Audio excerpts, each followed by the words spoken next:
Okay.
Good evening. Would like to welcome everybody this evening to our Planning Commission hearing for the 15th of September 2022.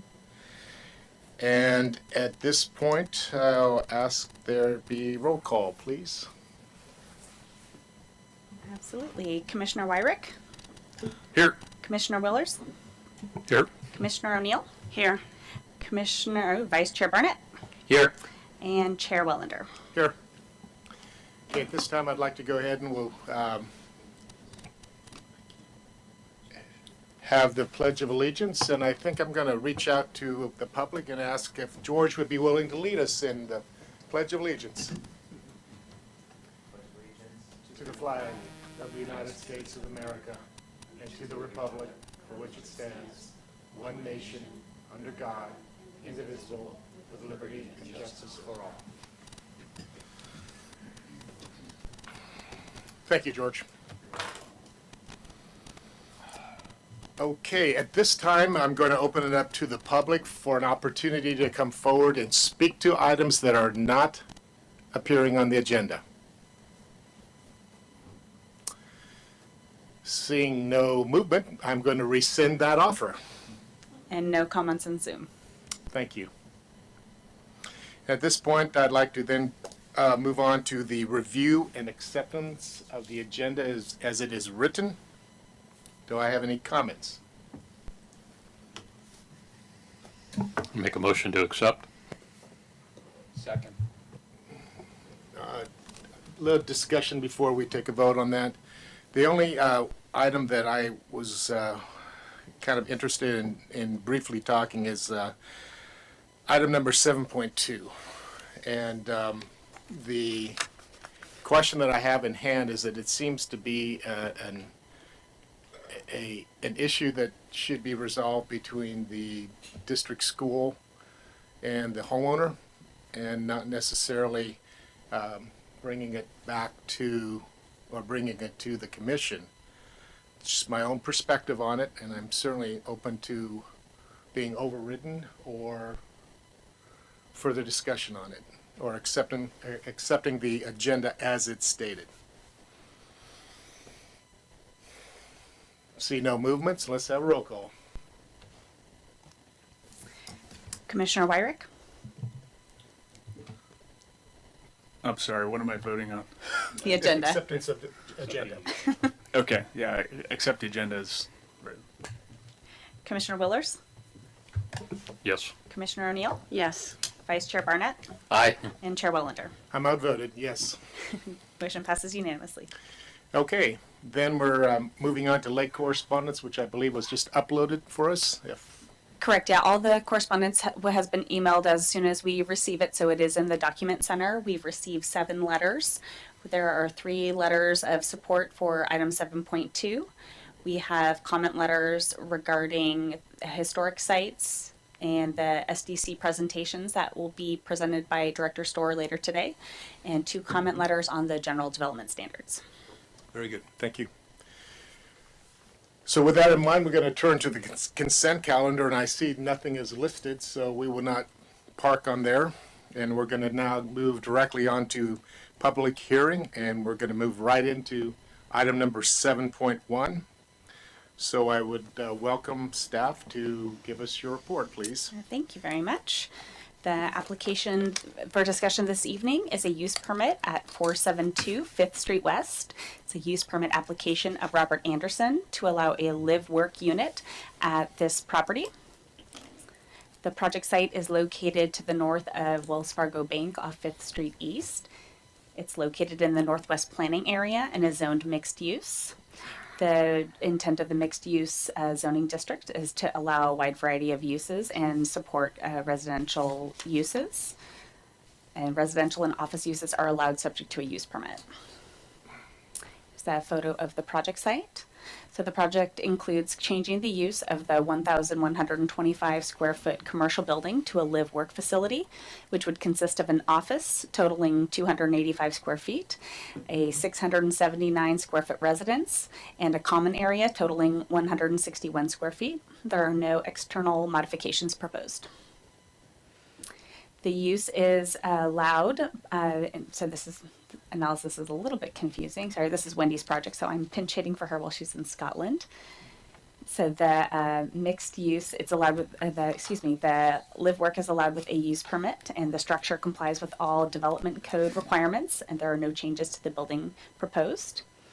And on this slide, we have the findings for a use permit. So the number 1 is proposed use is consistent with the general plan and any specific plan. The project site is designated mixed use by the general plan, which allows the proposed live-work project. And the other findings are basically the same. It's a pretty straightforward project. The live-work will be compatible with the surrounding and future uses. It really is at a border between commercial uses and a residential neighborhood, and should be a good fit. So the staff's recommendation is to approve the resolution authorizing the use permit application subject to findings and conditions of approval. Thank you. Any questions for staff? Seeing none, I'd like to then open it up for the applicant if he would like to step forward and speak. Is this on? Yep. Hey, good evening, guys. My name is George Bevan, Bevan Associates. Dr. Bob Anderson's here. It's a nice project. It's a perfect fit.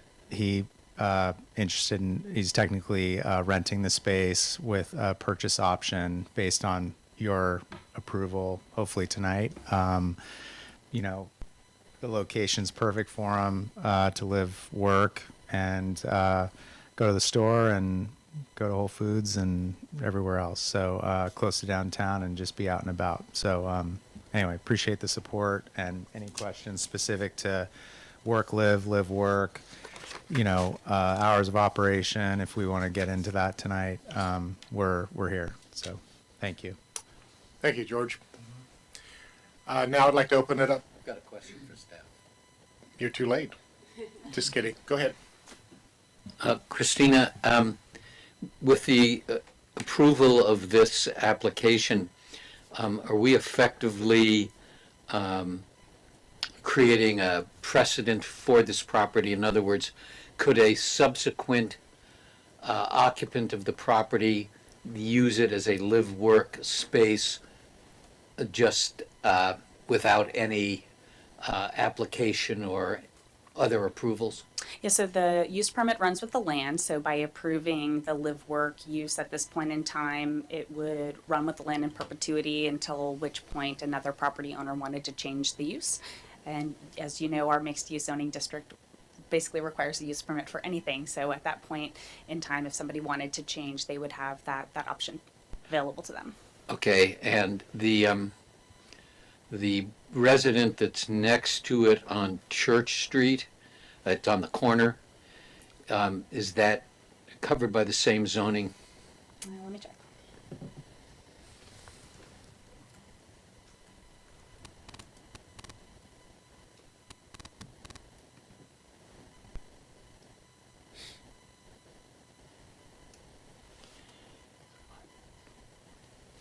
I'm trying to visualize these two houses. I go to Sonoma Market all the time, and these are right across the street. And just in general, I'm interested in how many of the parcels fronting on Fifth Street West are residential versus commercial or mixed use.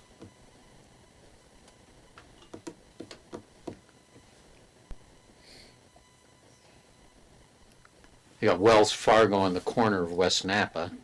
So it looks like If the it helps you corner- remember it, used to be a Wells Fargo mortgage office. Oh, was it?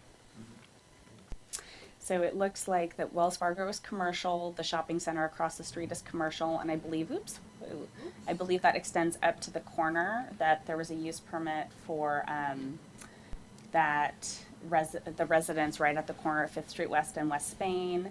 And then the mixed use are those three properties at the corner. So the subject property, the project to the north, and then the project to the east. And then the low density residential kicks in one step in from there. Okay. All right, thank you. That answers my question. Yeah.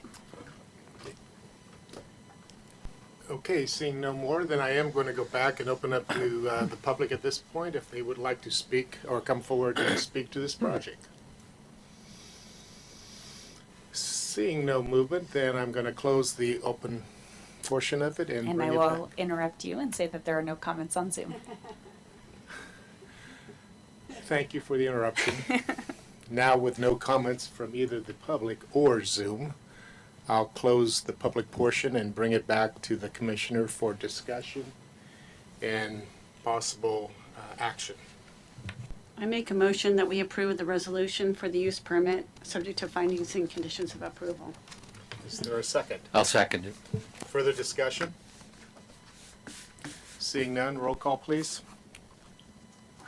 Commissioner Wyrick, Yes. Commissioner Willers, Yes. Commissioner O'Neill, Yes. Vice Chair Barnett, Yes. and Chair Wellender. Yes. Motion passes unanimously. Good luck, Mr. Anderson. Good luck, George.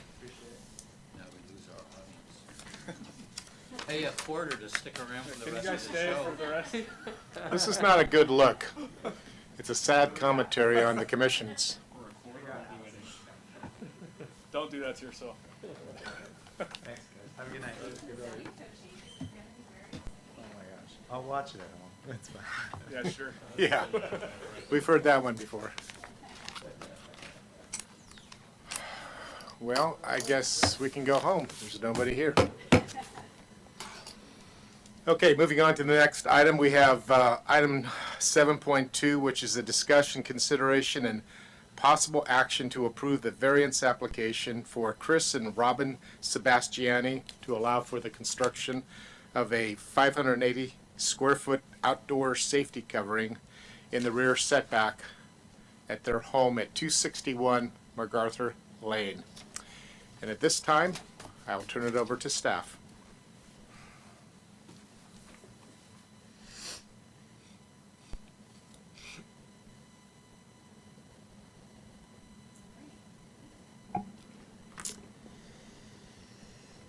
All right, the next project before the Planning Commission is a request for a variance at 261 Macarthur Lane.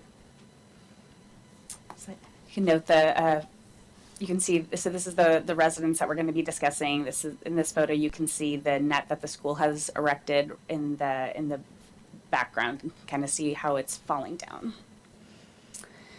So the project site is a 6,352 square foot parcel located on Macarthur Lane. It is just north of the Sonoma Valley High School baseball fields, a beautiful new athletic complex that was built by our school district. This whole development was approved in 2001 as part of the Macarthur Village Planned Development Project. The site is developed with a 2,355 square foot, two-story, single-family residence. The lot is 72 feet wide along Macarthur Lane. It's located right at the edge of the cul-de-sac where Macarthur Lane dead ends. And the project site is 78 feet deep and 80 feet wide along the rear, so it's fairly square. The rear of the property is located 21 feet from the rear property line, and like I said, that backs up right to the sports complex. The land uses to the north are single-family homes, and the zoning is low-density residential. To the south is the Sonoma Valley High School, which is zoned public facility. East are single-family residences that are zoned residential Sonoma, and to the west, similar single-family residential and residential Sonoma. Here's an aerial of the project site. This aerial shows the old field, and so this kind of shows the context with which the development was designed by. So it was adjacent to an open field next to the track, and so this was a practice field. It was sometimes used for soccer, things like that, but that's kind of the context with which the development was built with. And here come our applicants. And so this is an aerial of the project site in relation to the new fields that are going in. On the left, that's where the soccer fields are, and on the right, that's where the baseball fields are located. And the way that the baseball fields were constructed, so you can kind of see how it is now, but the dugouts are towards the center of the photo, and the outfield is out adjacent to those residences on Macarthur Lane. So the applicant is requesting a variance to the rear setback and site coverage in order to construct a 580 square foot outdoor safety covering for the backyard. The safety covering would be located within the rear setback, approximately 1 foot from the rear property line, and would be attached to the east side of the existing attached garage and the south side of the existing residence.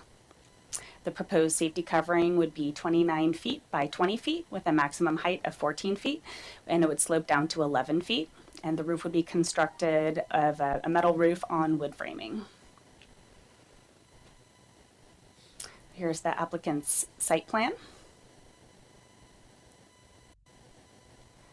And I noted in the staff report, but there were we have the reason for the variance for site coverage is due to our change in definition. When this was approved, coverage did not include the driveway.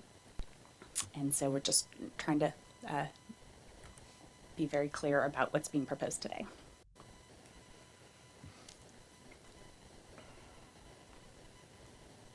Here are the elevations of the proposed safety covering.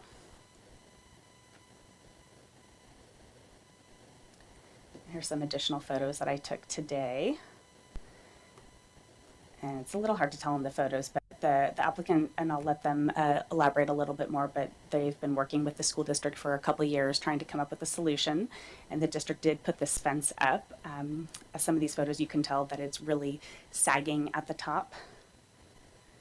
And the variance findings for approval, as you know, variance findings are state mandated. Typically, we shy away from approving variances. Staff finds that this is a very unique circumstance. There are about 3 or 4 residences that share this circumstance. It is a public safety hazard, and rather than the granting of the variance not being detrimental to public health and safety, the intent is to provide a safe environment for the family. And that is the end of staff's presentation. Are there questions from the Planning Commission? Yeah, I have just one. On your staff report under site characteristics, the word frequently is a subjective word. I was just curious, what's the baseballs have come over frequently. Give me a quantitative. I'll let the applicants comment. Okay. Okay, any questions for staff? Seeing none, then I'm going to invite almost the only public persons out there. If you'd like to come forward and speak to your project, please just identify who you are. And given the limited number of agenda items, you can talk as long as you want. I mean, I could go on all night. Please. Come on up to the podium and state your name and address for the record, please. Okay. Yes, my name's Robin Sebastiani, and my address, 261 Macarthur Lane, as you saw, in Sonoma. We purchased the home 5 years ago. We actually had no idea that the school board at the school had these proposed plans for behind our home, so you can imagine our horror. We love our home, we love our street, we love our community, and so we decided to work within the process. And so we came to many meetings that were held. It was quite contentious. You can imagine, you read a lot of the publicity and were probably involved in one way or another in talking to people. And so through that process, nothing changed with the school district. They weren't budging. Nothing was amended. And so we went into our own mode of protection of, what can we do for our family? And so we saw in the original verbiage that they were going to put a fence up, a net, if you will. And we thought, okay, that's something that will be helpful. They did not put a net up. We continued to wait for the net to go up. Then the very first time they played baseball, numerous balls came over the fence. To answer your question about frequent, every time a baseball game is played. Okay. And when those fences are quite low, and it was horrifying the first time. And so we've had other people come out and just start hitting baseballs. I grew up in a baseball family. My brother came out and was like, your house, that window, that is going to be a target. He said, young men, this is target practice. That's what you can expect. And so we were a little panicked, and so we weren't hearing back from the school. And so we hired lawyers. $8,000 later, we got them to put up a net. So that was something that we actually fought for. The net has been sagging. We've been waiting for someone to come and address it. It hasn't happened. We should probably find someone that we can have an open line of communication with at the school. So last weekend there was a men's league playing baseball. And again, I grew up in a baseball family. I love baseball, but not when frequent baseballs are flying in our backyard. So we thought, the next thing that we can do, we have the net. We can also have a very large patio cover that makes sure that the large majority of our backyard is covered. So we have two lines of defense that we're not going to have kids getting hit with a baseball, our elderly parents getting hit with a baseball, anything like that, that could be detrimental. And so this is the next thing on our list that we're just trying to do on our own accord to make sure that we feel comfortable and safe, all those things that the school district proposed when they put that in for the school. So that's, any questions? Thank you. And I'm going to be very personal and ask the audience if there's any other comments that you'd like to bring forth. Okay. Thank you. Hate Zoom. No For the record. no one on Zoom, and I would like to note that in addition to the 3 letters of support that were received for the project, the applicants also engaged with their neighbors, and a letter of support from the adjacent neighbors is included in the application materials as well. Okay, I'm going to close the public portion of this item and bring it back to my fellow commissioners for discussion and possible action. Question for Christina. So, my understanding is the city basically has no leverage over the school district from a zoning standpoint. Correct. The school district does not have to adhere to our rules and regulations. They're under the State Department of the Architect. Probably got the That's name wrong, but That's the basic problem. yeah, correct. I'm just horrified by this. This is unbelievable. And if there's something that, obviously I would support this, but more than that, what can we do to help these people who did not build their house on second base. Second base got built by their house. And I think beyond supporting this project, which I think you've done a really good job at articulating this, Christina, I'd like to know what we can do to help you not only be safe, but to relax in your own home. That's what I'd like to see happen. Thank you. Larry. I am also sympathetic and inclined to grant your request. I live under a very large black walnut tree, and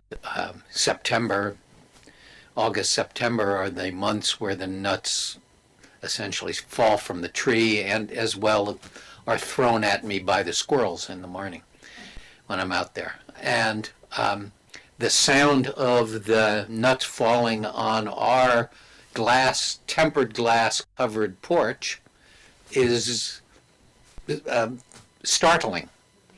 And I think, frankly, the sound of a baseball hitting your metal roof is going to be really quite dramatic.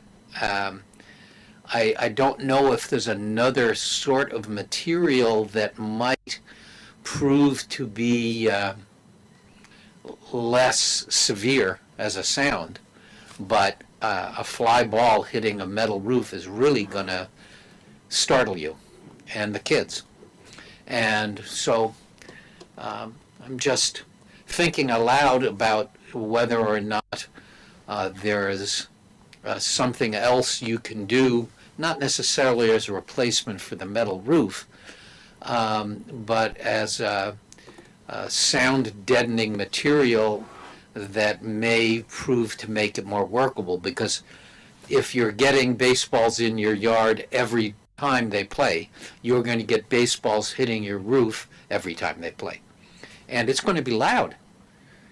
So just a suggestion that you might look into. I mean, I don't know if it means maybe putting a net over your roof. I mean, I hate to make the problem more complicated than it already is, but if the black walnuts are any guide, and they're not as hard as a baseball, nor traveling as fast. The nets have helped since they went up. Uh-huh. Yeah. There are going to be times where they're going to pull the nets down. Yeah. We just want to have another line. With regard, If it doesn't hit whatever patio cover material we use, we have yeah. solar panels over there, and we have a terracotta roof. So we really have good options for the public. But I hear you. Yeah. In terms of the school district, if I have a suggestion for you, I would send a letter to the school district superintendent and CC all the members of the school board. Their information is publicly available. They're the ones who essentially tell the superintendent what to do, and the squeaky wheel gets oiled. So I don't know if you know any of the members on the school board. I know Ann Ching, who's a lovely person and smart, and if you even called Ann Ching, even if she's not the representative from your district, this is a decision that the board as a whole would have to deal with in terms of school policy. And I would get in touch with Ann Ching and bring the problem to her attention. I mean, obviously the baseball field was oriented in the wrong direction. They should have put it in Basic press. 180 well, they should have faced either the soccer field and put netting up. They have very high barriers on the other baseball diamonds they've created there, and this was stupid to have the outfield and left field be the backyards of the houses. Is just a dumb decision. So anyway,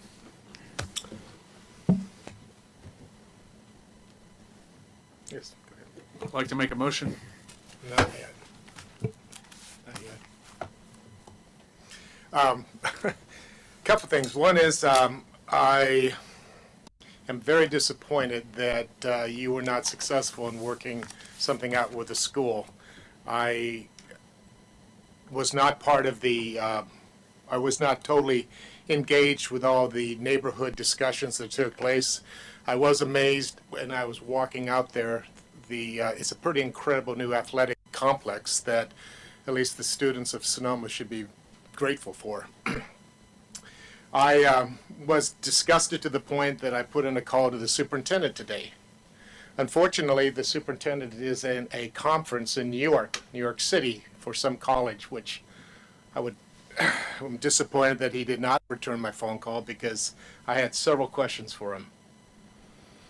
I also did call and talk to the athletic director today because I wanted a better understanding as to the frequency of use. And as I understand it, that field is for the freshman team, that field is for the junior varsity team, and if the security is any indication of what typically takes place, as I visited the site today, it was padlocked.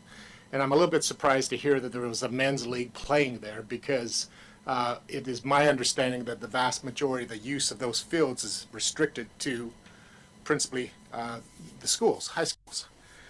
Having said that, too, I want to take exception to Mr. Barnett's comment about the orientation. In baseball, you don't want to be up bat facing the sun. So in terms of pure orientation, it made sense. I'm disappointed that they were so slow to putting up that 20-foot high fence. I will note to the staff that the sagging, I think, can be corrected because the way it is brought is there's a pulley system for each one of the posts. And as I understand it, according to the athletic director, they had a special session on how to teach their coaches how to put it up and put it down. Just a couple of things that I've observed. It's 315 feet approximately to hit a home run plus the height of that fence. Add 20 foot on that, that's going to be one whale of a poke. And the athletic director said if any freshman hits home runs, he'll be promoted up to varsity. If any JV consistently hits home run in a Ruthian fashion, he too will be promoted up to varsity. So in that sense, I'm very sad that it wasn't resolved outside of the planning commission because of the fact that we don't have much say when it comes to school development, because it is the right of the state architect's purview. Disappointing. I am a little bit not saddened by this is, and I'm sure you're aware of it, by putting on that structure, you're cutting out a lot of natural light. And that's facing south, which could be sort of good, but I'm just saying that your interior environment is going to possibly change.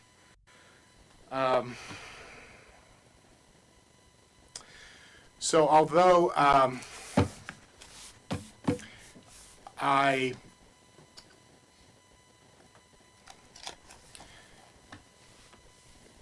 I'm not sure I agree with the frequency and the actual potential of a significant liability. I recognize that due to what I would call the lack of response, or just the late response to concerns by the neighbor, by the superintendent or the schools, that I will not be an obstructionist in terms of moving this project forward. So at this point, I will entertain a motion. I would like to make a motion to approve the resolution and approve the variance in this case so that the project can move forward subject to the findings. I'll second that. Further discussion? Seeing none, roll call, please. All right. Commissioner Wyrick, Aye. Commissioner Willers, Yes. Commissioner O'Neill, Yes. Vice Chair Barnett, Aye. Chair Wellender. Yes. Motion passes unanimously. Good luck. I hope you don't have to wear hard hats at home all the time. Even if it's once a year. Appreciate you guys a lot. Thank you very much for the support. Thank you, Christina. What are these two baseball fans' names?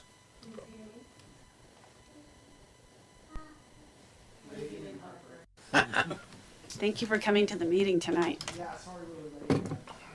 No problem. We started without you. It's okay. We know the presentation.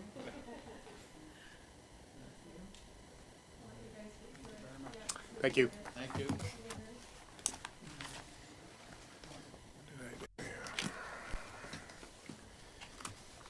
All right.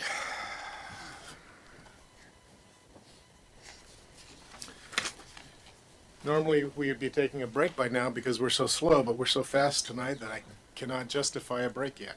So, we will move on to 7.3.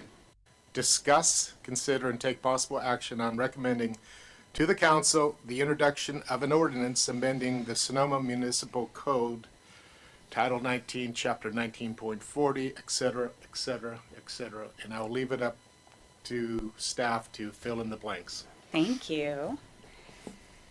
This round of amendments has been on our to-do list for quite a while. We have been waylaid by some state mandates that have come our way. I'm very excited to be moving this forward tonight. This is largely in regards to SB 330, the Housing Crisis Act, which requires cities to rely only on objective standards. As you're aware, many of our standards include terms such as should normally and kind of some wishy-washy language. And so the goal this evening is to make it very clear what the rules are, to help streamline development projects and make it very, very clear for both the public, commissioners, staff, so that we are all on the same page. So the amendments to 1940, so general development standards, and then we also have some amendments to our definitions. And the path forward would, if Planning Commission elects to forward this to City Council, the draft ordinance could be introduced on October 5th with a follow-up on October 19th, and the ordinance would go into effect 30 days later on November 19th. How did this year go by so fast? So I am just going to pull up the amendments and kind of run through. A lot of these are kind of, is there a desire by the commission to go through one by one, or do you want to just open up for comments? Start with an overview, the cliff notes, and then if we get stuck, we'll... So, the Cliff Notes version is trying to take the shoulds to shalls and trying to simplify where possible and to align with... I'm sorry, you can go ahead and go through it. Okay. Yeah, I'm so sorry. the intent with changing manufacturing to mixed use, we don't have a manufacturing zoning district. It's called mixed use. That's a clarification. So our creekside development standards do not comply with state law. So creek development in creeksides is highly regulated by the Army Corps of Engineers, the Regional Water Quality Control Board, and the California Department of Fish and Wildlife. So these amendments would bring us into alignment with those regulatory permit requirements. So it would expand protection from, currently we only protect 3 named creeks, so Sonoma Creek, Nathanson Creek, and Friar Creek, and this would expand protections to tributaries as well. As we're all aware, with climate change, we're going to be expecting more flooding and more dramatic rainfall. A huge portion of our city is in flood zone X, and so this is really trying to set us up for success moving forward to create some additional space for that runoff. And the edits to the creekside standards were developed in conjunction with the Department of Public Works and our stormwater coordinator. So this is trying to make it very clear when a stream bed analysis is required and what it shall contain. And for some reason, we had 2 sets of creekside development standards, so we're combining those into one section. Also changing the requirement. So currently, if you want to develop in the creek setback, you would apply for a use permit. That's kind of an antiquated permitting approach. What we are changing it to is a variance. You'll be requesting a variance from the standard, and that has a higher level of review and findings for approval. Also adding protection for wetlands. We did try to clarify that multi-use creekside paths are allowed. And tried to clarify about fencing. Right now, our ordinance prohibits structures. A fence is inherently a structure, but just really clarifying what the rules are related to fencing in that area. And so this is the whole section that we're taking out. So there was D, Creekside Development Guidelines, and then there was F, and so we're just combining those into one section. And I noticed you changed the word from guidelines to standards. Correct. Because guidelines itself was being Subjective. Subjective in terms of how it was being taken. Correct. And then we added a new finding that requiring regulatory agency approval as well. Are there any questions on Creekside? Okay, moving on to exterior lighting. Again, taking out guidelines, taking out subjective language, terms like architecturally compatible with the character of the surrounding structures. Trying to clarify requirements for different uses, parking lots, pedestrian courts, plazas and walkways, building mounted lights. This is a new requirement that Erica Warren in Public Works recommended about light schedules, that lights shall have timers that reduce or turn off the light fixture or fixtures when businesses are closed. Residents are not commonly active, and when nocturnal animals and insects are commonly active between 10 p.m. and 6 a.m. every day.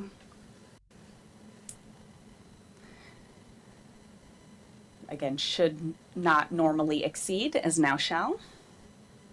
We are recommending that the height of light fixtures be reduced. Currently, the maximum is 18 feet, and we're recommending that be lowered to 15, and that's to better align with our accessory structure height limit as well.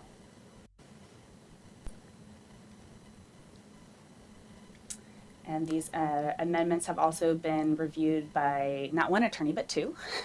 You'll note we did receive 2 comment letters about these, one from Fred Allebach and one from Carla, who expresses some concerns about the compliance of these changes with SB 330. As I just mentioned, this has been reviewed by 2 of our city attorneys, and they will be reviewing that letter carefully, and if additional changes are needed between now and city council, they'll be made. So moving on to hillside development, again, becoming standards instead of guidelines. Additional requirements for the heights to be a little bit lower than normal in order to protect those ridges.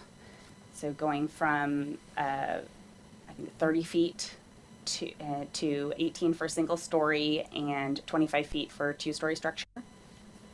Trying to just be sensitive in this hillside location. There are very few parcels that are zoned for hillside development. And again, this was reviewed by Public Works as well, so they had some really great recommendations for environmental protections. Lots of shoulds to shalls.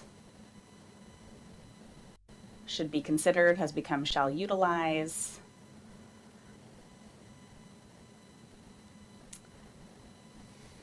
Self-sufficient plants, we weren't quite sure how you make that objective.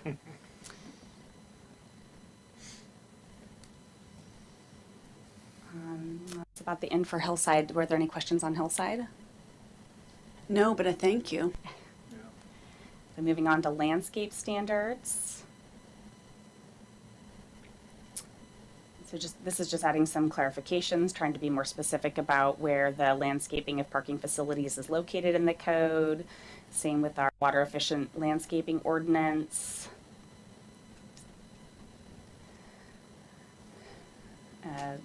One issue that we run into frequently in planning is that stormwater facilities are designed kind of after the fact.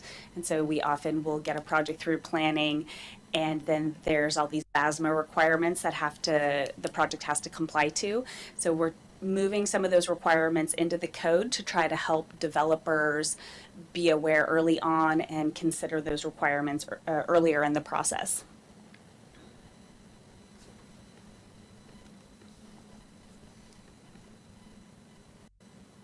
Shoulds to shalls. Here's more BASMA requirements, which is the requirement for properties where more than 2,500 square feet of impervious surface are being developed. And, it's already the law; they have to do it. Just by putting it in the code, I think it's going to help projects integrate it into the design. This next one's for Chair Wellender. WELO calculations are not required for the preliminary landscape plan. Bless you. The goal here is to put off those really technical nitty gritties until we're at that building permit process. So moving on to open space and multifamily residential projects. There are some additional changes that we might want to consider. This is really just a cleanup, and if you'll remember, about 6 months ago, we adopted an ordinance for our multifamily objective standards. So at some point, we're probably going to want to look at both of those and see if we can better integrate them. So we're not recommending any major changes there, shoulds to shalls.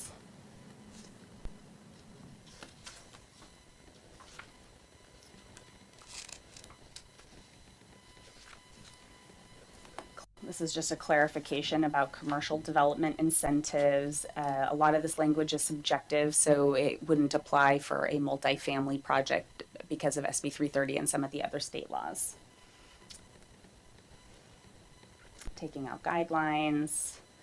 So right now we have, for minimum open space requirements, we have these 3 different levels. So for new development that is less than 10,000 square feet, the requirement was 7%. For 10,000 to 20,000, it was 9%. And for 20,000 and up, it was 11%. So the 10% was trying to just simplify and have one standard for everyone that was easy to follow.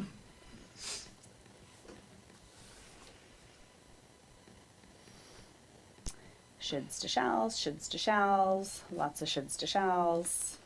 Again, similar, this was subjective language, so clarifying that this would only apply, the open space incentives would only apply to commercial projects.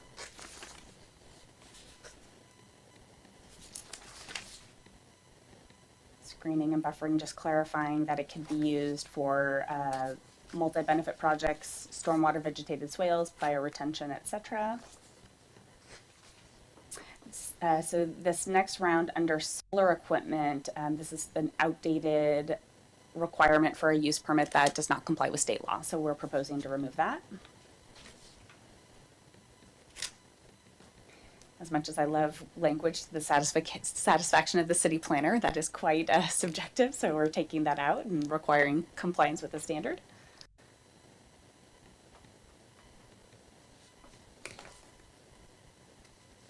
So under setback regulations and exceptions, just trying to make it very clear to everyone that state and federal regulations pertaining particularly to creeks and other jurisdictional features like that also apply. I think that's the only change in setbacks. At some point, we're going to need to dig into that section, but that's going to be a lot of work. So this modifications to 1940-120 is a step towards trying to promote undergrounding of utilities in the city of Sonoma, with wildfires being increasingly common. Most jurisdictions are moving this direction. So what this added provision does is it prohibits new above ground poles unless approved by the city engineer.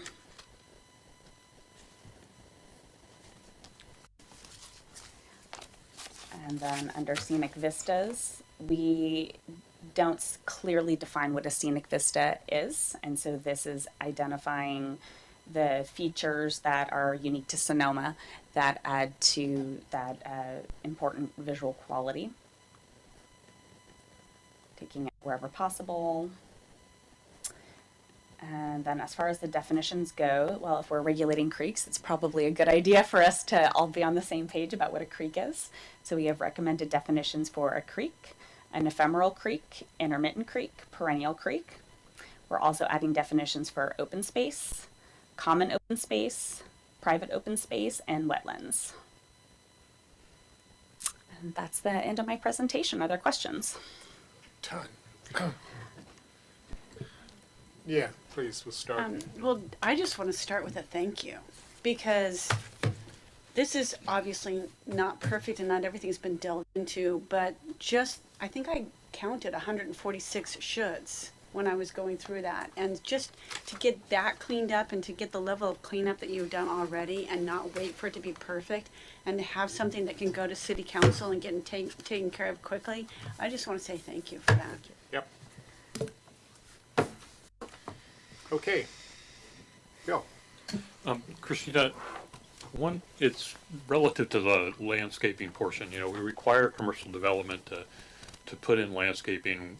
The whole idea behind it is to, especially in parking lots, to begin to shelter parking lots. And then, in my experience, after it's installed, it's often neglected to the point where it doesn't do what its original intent was.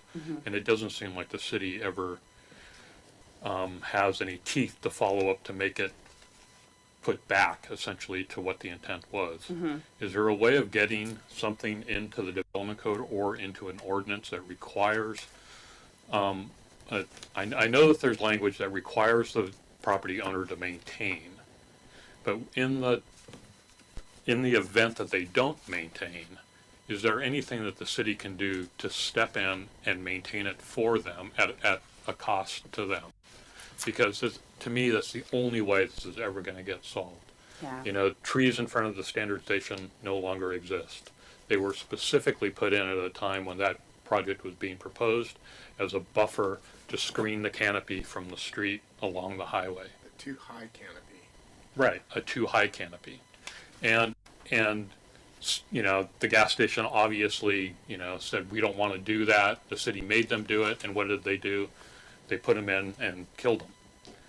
And so, you know, and now we have what the gas station wanted originally, and we don't have an enforcement of our development code. And it is an issue throughout the city. The Safeway parking lot is another good example. You know, when they redid their parking lot, they were mandated to put in trees.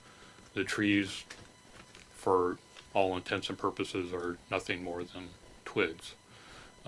And so, you know, it's just a long-winded question.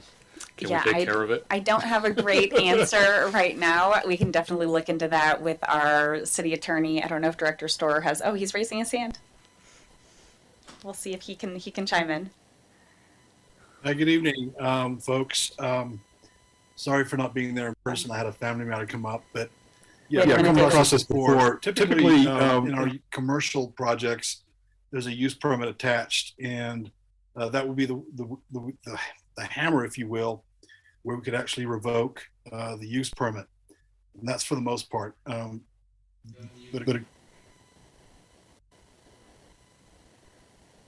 you're not hearing me? I don't know. Christina, I am talking, so I'm not sure we have this problem.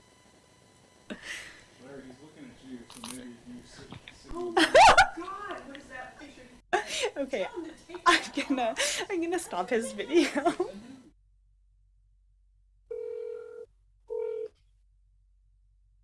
Hey. I just put me on speakerphone.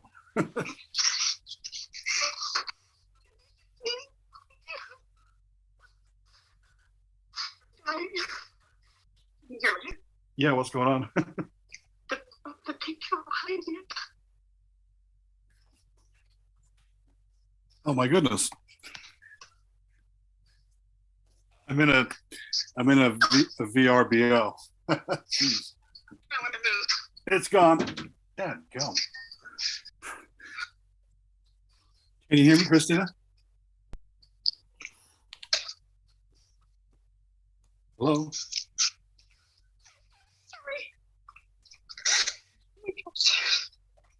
Okay, hold on. I'm in a VRBO next to my son's house. Sorry. All right, this is my look. All right, you're on speaker. Is that better? All right. Yeah, so typically our commercial projects will have a use permit associated with them, and we could go through a process of revocation if there are conditions of approval that are not met. So that would be my first answer. But we can also talk with our legal counsel about having a condition of approval that has a little bit more teeth to it. We could also require a landscape maintenance agreement for a certain period of time to ensure that the landscaping is maintained, let's say for a minimum of a couple of years, something like that. So we can forward that recommendation on to the city council.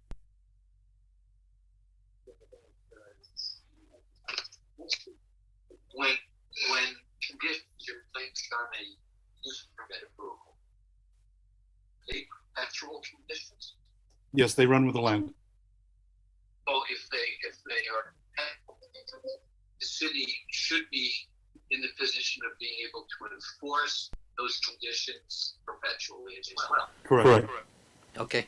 Yeah, and there's also performance standards. We did make one change. I can't find it off the top of my head, but that there was something about in like a good working condition or natural condition, and so we did change it to be in compliance with an approved landscape plan. But we can follow up with our prosecutor as well as our city attorney and try to find some solutions for that. Thank you. Thank you.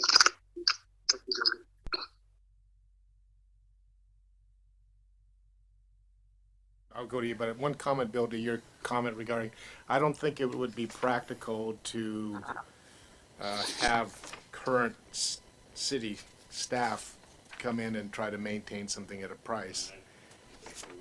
Yeah, and so, but my point is that that's no problem to have an outside source that, and then they pay, but we know we're challenged right now with the amount of work that they have to do.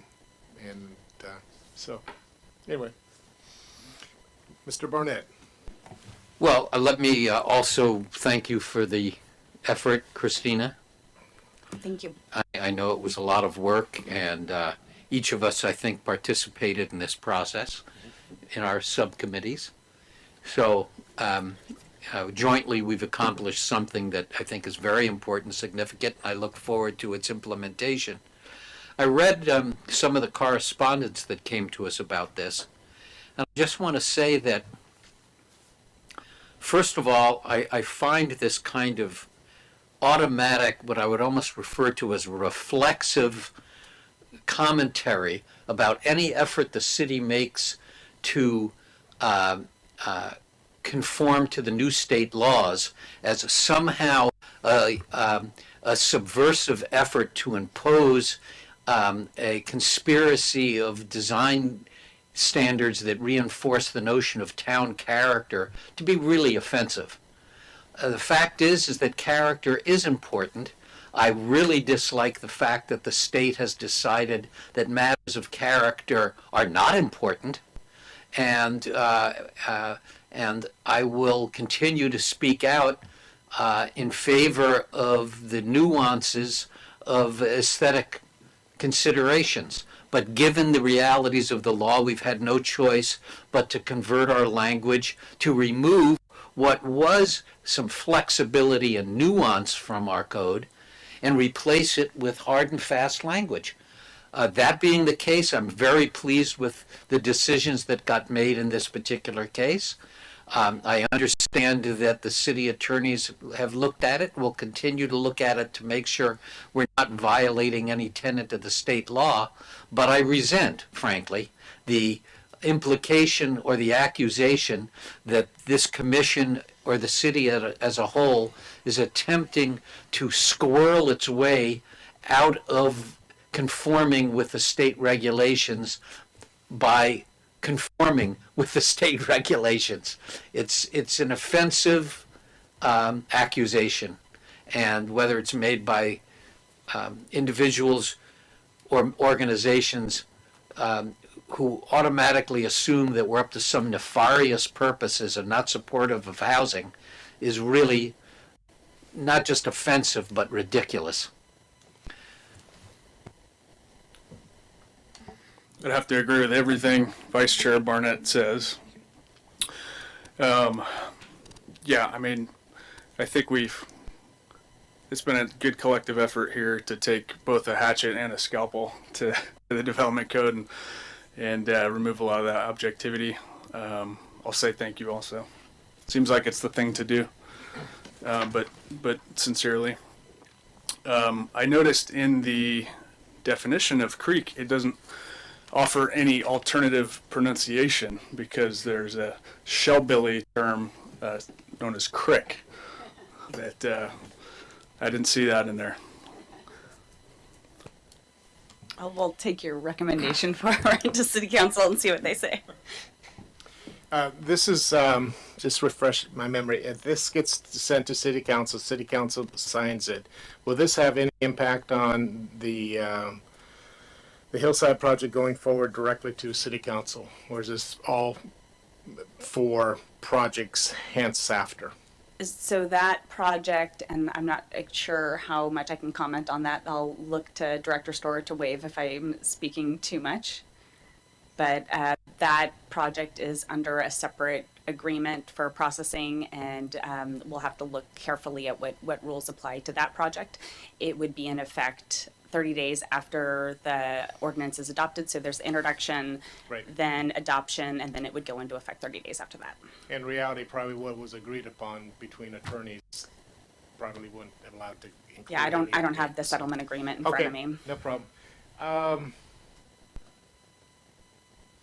I think you made reference to it, the idea that the hydrological or the bioswale language that typically now is being required at the construction document phase through a civil engineering firm or whoever really needs to be identified more clearly when it comes before the planning commission. Yeah, we run into issues with this all the time where it's a really, really important core infrastructure component of a project, but it's not really thought about until the construction drawings and the infrastructure is being designed, and then it seems like it just kind of tries to get shoehorned into the site. So hopefully this will be able to have the site be designed more around those requirements. And the problem is, I think it's the opportunity for planning to make comments on that, because there's more than one way to set up the bioswales, et cetera, and that can have a relationship to how the building footprints are laid out. So I think that was a very good find, so thank you on that. I want to just also bring up the comments about the open space requirements. Here's our opportunity if we want to change them. There have been some minor changes.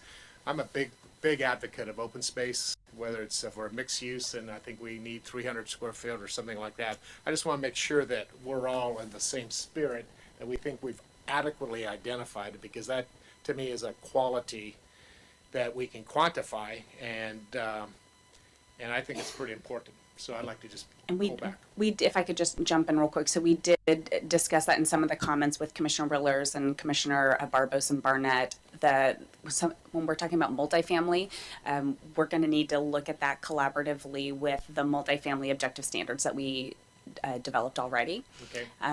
So we could absolutely have that conversation. I think the goal for me at least was to really focus on subjective standards, Okay. And changing those standards. We could discuss it tonight. I think I would recommend moving forward with what we have before us, and like we've been doing with all the other sections, trying to do 80% of the work in 20% of the time, and following up with that fine scalpel and improving the standards. And then the breakdown that was, what was it, 10, 9, and 11%? Those were for in response to the parcel size? It wasn't development size, I believe. Development size. It was parcel. Okay. Just clarity on the underground. I thought all new projects in Sonoma were being underground. So the way that the current language is written, it's the utilities that are serving the development need to be undergrounded, but there's a lot of instances where utilities cross a property, and so those were not being required to be undergrounded. And so this is, I think, similar to what just happened on First Street West by the Cooperage. Okay. Director Storer, did you have a comment to make? No? Okay. In your discussions about the definitions, I believe it was crick.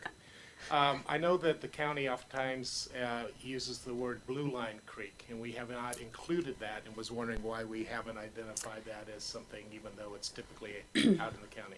Yeah, that my experience with Marin County was Blue Line, the NHD flow lines, and we can revisit those definitions if there is a better definition moving forward. If there's value, I'm just simply So yeah, bringing a it blue up. line is a very specific term of art, and essentially that's what we are requiring. So a blue line is the primary, secondary, and tertiary. So they're saying the same things. Okay, okay. A blue line just refers to a specific data set.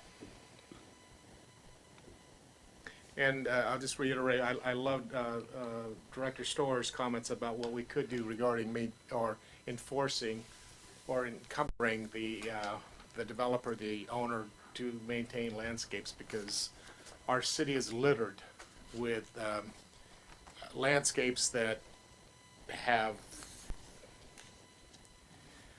fallen into a state of disrepair. Yeah, I think there's a lot of work we can do on the landscape standards. I note a lot of our commercial centers have lots of grass that isn't necessarily utilized for, the purpose of a turf field to me is, kids playing on it, athletics, things like that. And I think there probably are better ways to landscape some commercial facilities.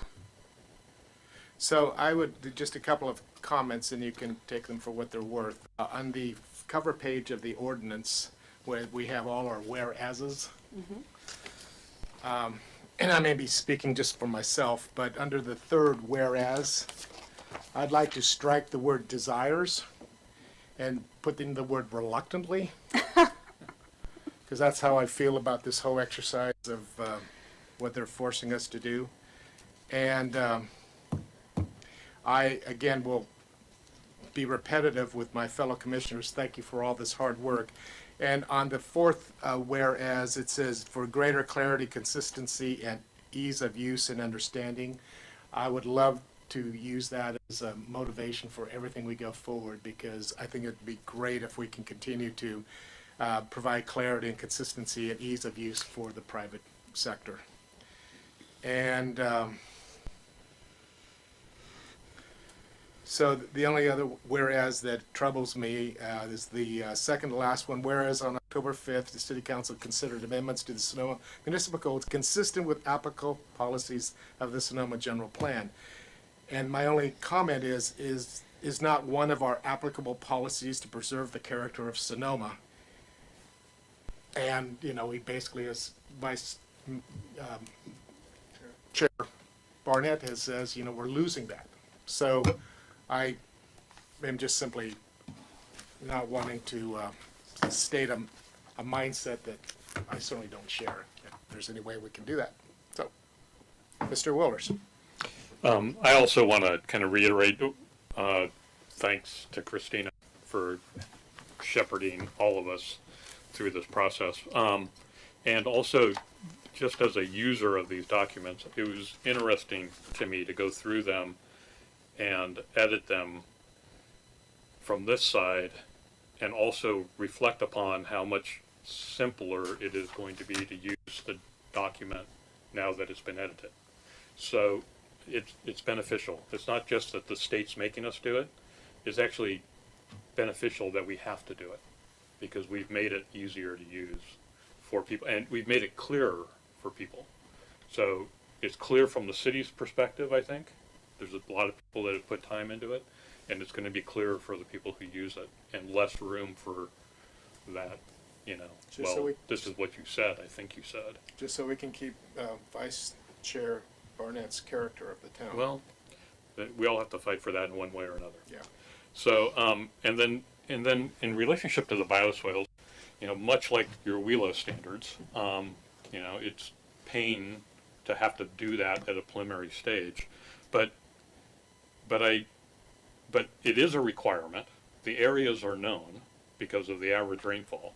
So a conceptual drainage plan that includes those bioswale areas conceptually as a requirement for a submittal of an application should be just a necessary thing, because they do impact the overall design, not only of streetscape, but also of landscape, right? Or available space for landscape. Absolutely. And so when we talk about open space and someone suddenly says that a bioswale is open space, it, you know, in many cases that's essentially a lie because you can't use them. You know, sometimes you can if it's a sunken, you know, sports field, but often it's just a bunch of rubble. So I think that that's something that we should make sure that we try to get into the application process.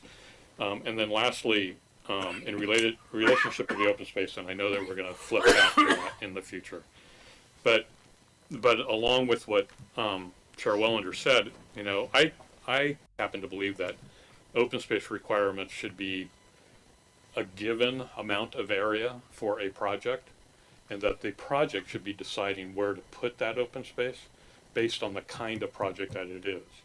You know, there's a necessity for private outdoor space, but is that private outdoor space to the detriment of common space in a multi-use building?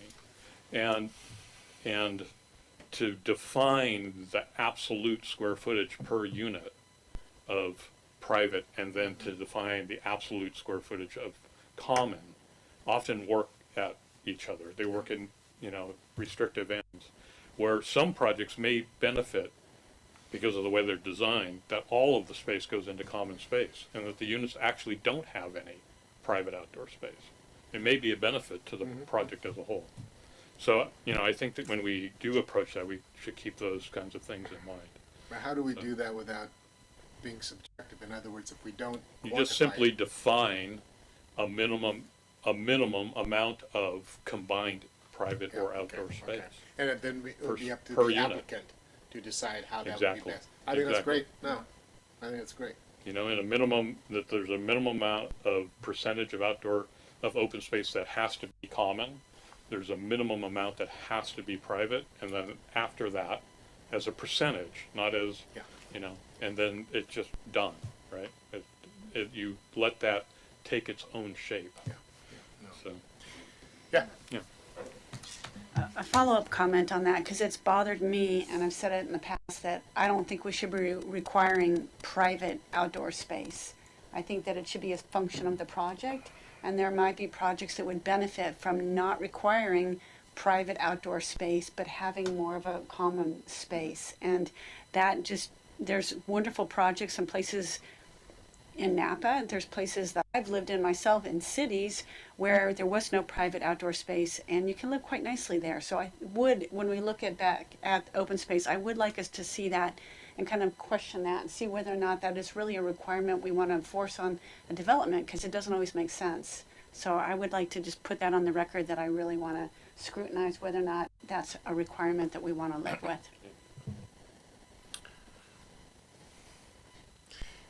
Just a follow-up comment about the bioswale requirement at the conceptual level. There was a whiny landscape architect that came forth about 5 years ago that talked about how impractical it was to require WELO calcs for a design review submittal. And he is encouraged that he has been heard 5 years later, so thank you. But I think it would be prudent also to have a dialogue, someone have a dialogue with a professional civil engineer and say, look, we're not wanting to encumber you to take it too far that would prove to be a futile exercise. But I think, as you enumerated, Bill, that it is important for those people that are reviewing the project to have a more complete understanding of what's on the table. And so that's my additional comment. Okay, so seeing none, do you have enough direction, comment, whatever, to feel comfortable about going forward, even with the word reluctant?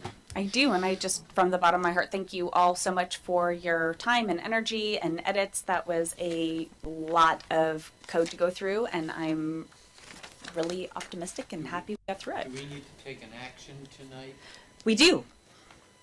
to have a vote to pass this on to the city council for its consideration? So Yeah. with that in mind, I'll do make I a motion. hear a motion? I would move that we approve the Sonoma Municipal Code Amendment Title 19, Chapter 19, 2020-40 and recommend its approval by the city council. I second. Further discussion? Seeing none, roll call, please.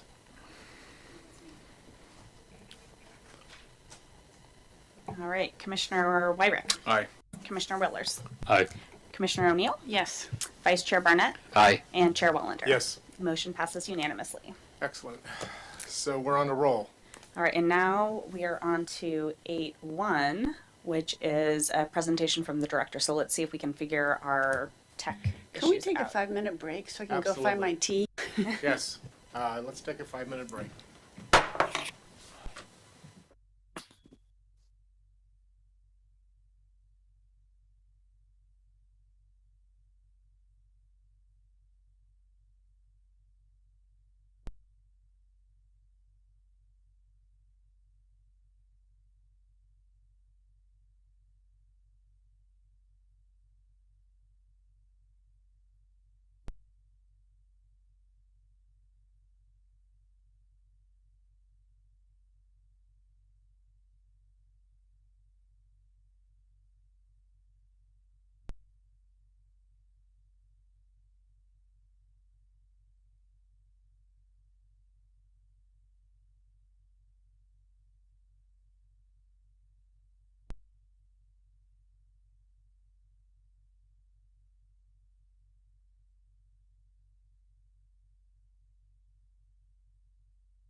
Everybody ready? Tea and all?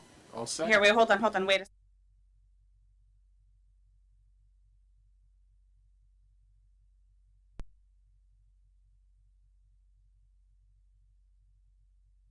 Okay, yeah, I'm talking now. Can you hear me? Yeah, we have the opportunity to make comments. No, that's not working. And Okay, well, I got you on regarding speaker at SDC you're least, talking and about. we can see your presentation. And well, no. This has been kind of an exercise in futility.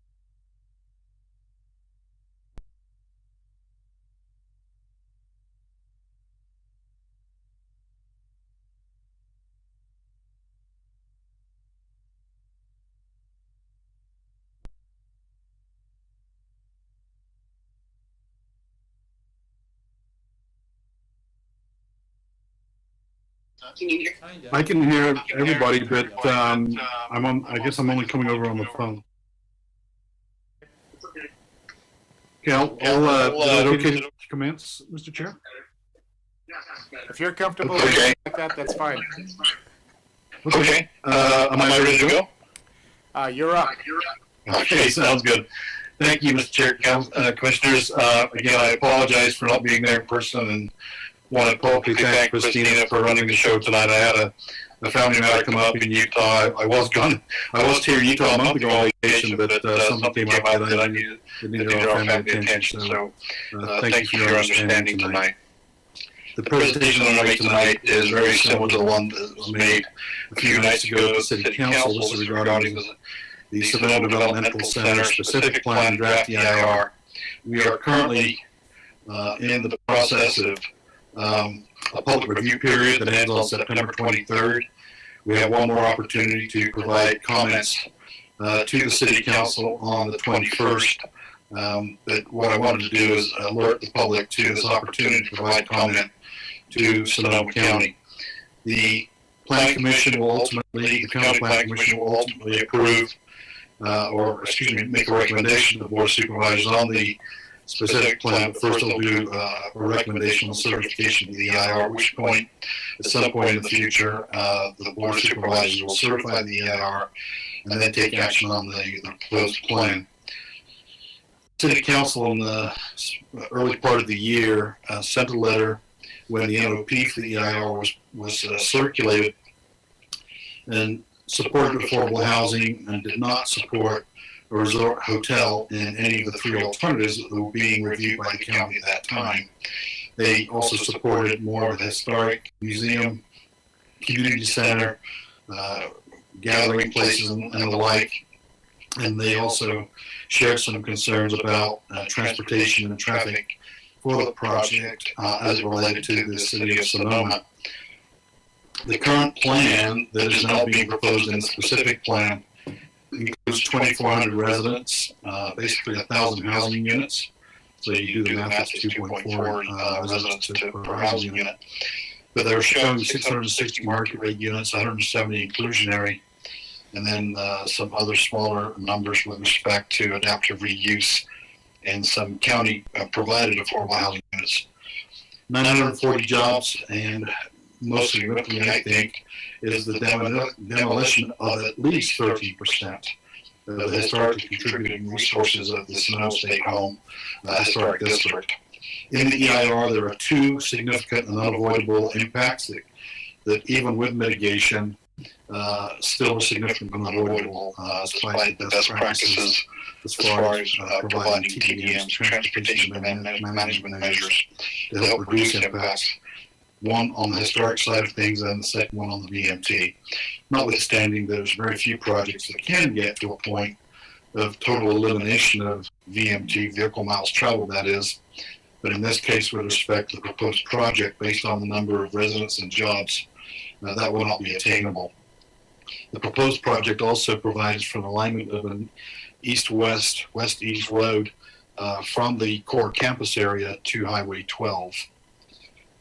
With respect to the types of square footages and the like, you can see here this, as far as the non-residential side and employment build-out, you can see that the hotel is about a 60,000 square foot facility, and they're looking to have 150 jobs. That would be for 120 keys or rooms, if you will. The specific plan is interesting in that in the first outset of it, when the three alternatives were provided with respect to the NOP, the project included 20% inclusionary housing for sale projects and 15% for rental. That has now changed and increased to 25% to be located on site with an option that if they're not built, the developer could dedicate land and then also pay an in lieu fee for the construction of the inclusionary housing units. This is great news because I think we were the trendsetters when it came to increasing the volume up to 25% for inclusionary housing. As I said previously, it includes a hotel project or a hotel overlay zone. And there was also no analysis of traffic impacts to the city with respect to intersections or street segments that are anywhere close to the city limits of Sonoma. Again, reiterating that the VMT is significant and unavoidable, as with the impacts to historic resources. In the EIR, there are several alternatives that were analyzed. The environmentally superior alternative is a historical alternative with a reduced population of 1,080, 450 units, and 600 jobs, and has eliminated the route to Highway 12.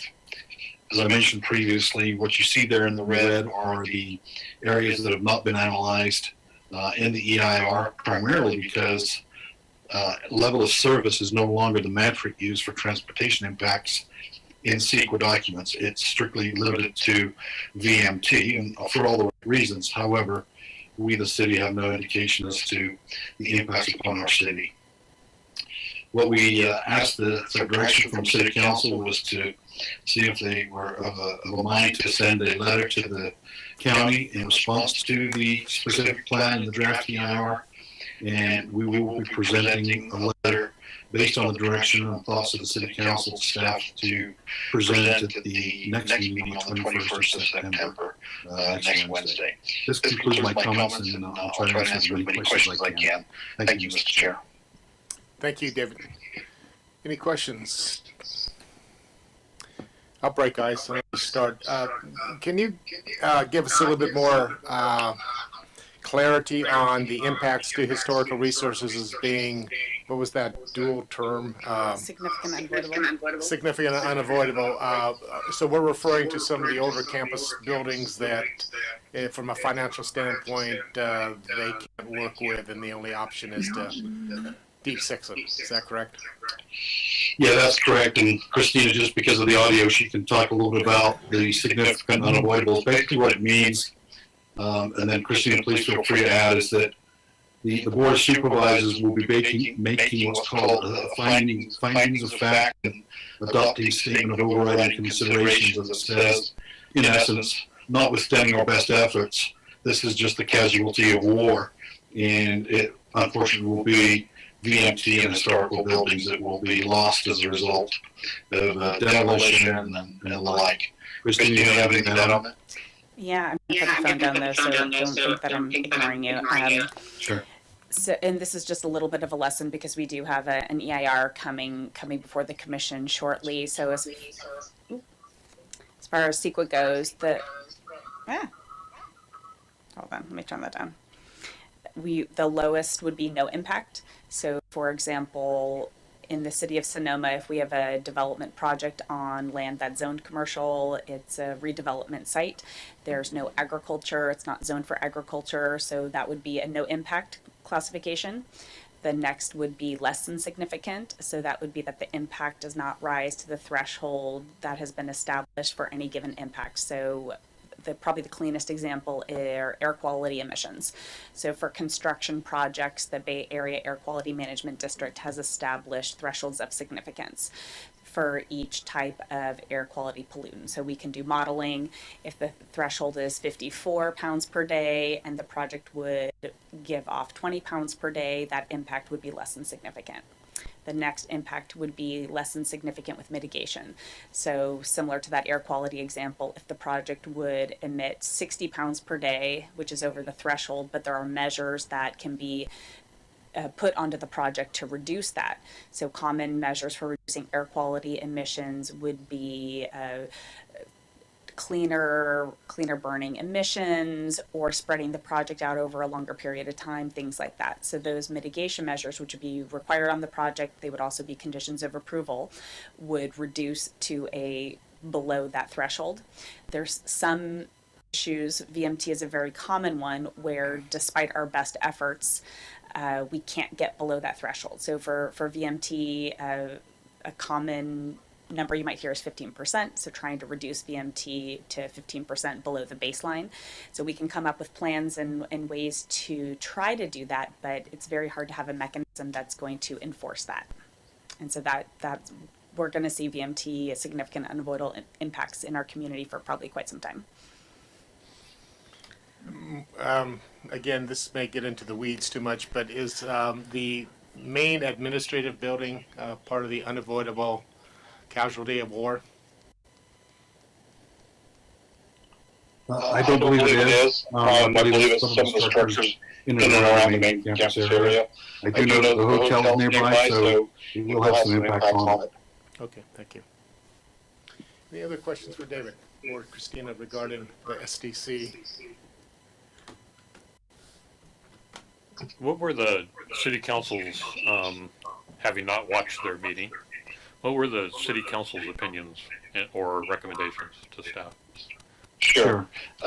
Again, it was following the letter that they prepared in my first slide that they supported job creation, more retention of the historical thought of the project, and certainly reducing the number of units and perhaps even increasing the inclusionary or affordable units. Obviously concerned about the east-west connector and the traffic impacts, but again, it was to recommend not approving the project with the hotel. And admittedly, the hotel location had been moved from the east side of the Arnold area, the east side of Highway 12 area over to the core campus, but regardless of that, there was not support at the council level for the hotel overlay. Thank you. Okay, Larry, nothing? Okay. Okay. No questions, comments when you're ready. Oh, yeah, make comments. Well,